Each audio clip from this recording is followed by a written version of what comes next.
Mathurapur SIR আতঙ্কে মৃত পরিযায়ী শ্রমিক সাবির হোসেন ব্যাপারীর দেহ আজ মুম্বাই থেকে গ্রামে ফিরতেই আর্থিক সাহায্য ও সমবেদনা জানালেন সাংসদ বাপি হালদার। শোকাতুর পরিবারের পাশে থাকার এবং অভিষেক বন্দ্যোপাধ্যায়ের কাছে বার্তা পৌঁছে দেওয়ার আশ্বাস দিয়েছেন তৃণমূল নেতৃত্ব।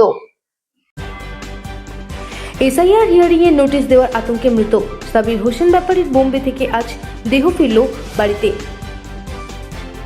দক্ষিণ 24 পরগনার মথুরাপুর 1 নম্বর ব্লকের আবাদ ভগবানপুর গ্রাম পঞ্চায়েতে এসআইআর নোটিশ পাওয়ার আতঙ্কে সাবির হোসেন ব্যাপারী নামে এক পরিযায়ী শ্রমিকের মৃত্যুতে এলাকায় গভীর শোকের ছায়া নেমে এসেছে।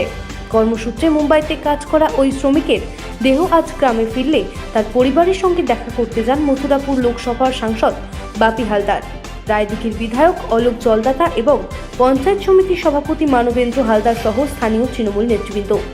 সাংসদ বাপি হালদার শোকাতুর পরিবারের পাশে থাকার আশ্বাস দেন এবং সর্বভারতীয় সাধারণ সম্পাদক অভিষেক বন্দ্যোপাধ্যায়ের নির্দেশে পরিবারের হাতে আর্থিক অনুদান তুলে দিয়ে সব রকম সাহায্যের প্রতিশ্রুতি প্রদান করেন।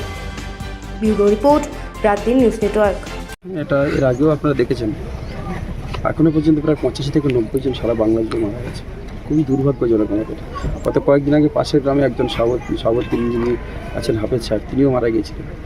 আমরা খুবই দুঃখিত যে এইরকম একটা প্রাণ চলে যাচ্ছে, তরতাজা প্রাণ। দেখুন, প্রাণ ফিরিয়ে দেওয়ার ক্ষমতা আমাদের কারণ নেই।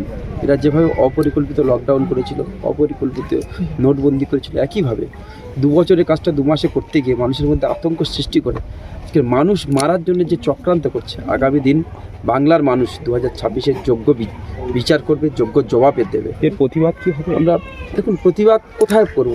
বিচারের বাণী নীরবে নিবৃত্তে কাঁদে। আমরা প্রতিবাদ করিনি এটা তো নয়, প্রতিবাদ করছি। এরা চাইছে যে বাংলার বুকে বিশৃঙ্খলা তৈরি হোক, বাংলার বুকে অরাজকতা তৈরি হোক এবং তার ফসল তারা তুলবে।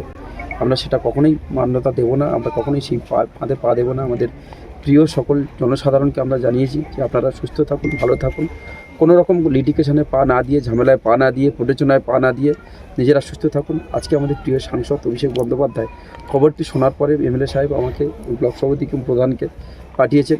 এর সঙ্গে সঙ্গে পরিবারের পাশে গতদিনেও আমরা যেভাবে ছিলাম আজকেও আছি।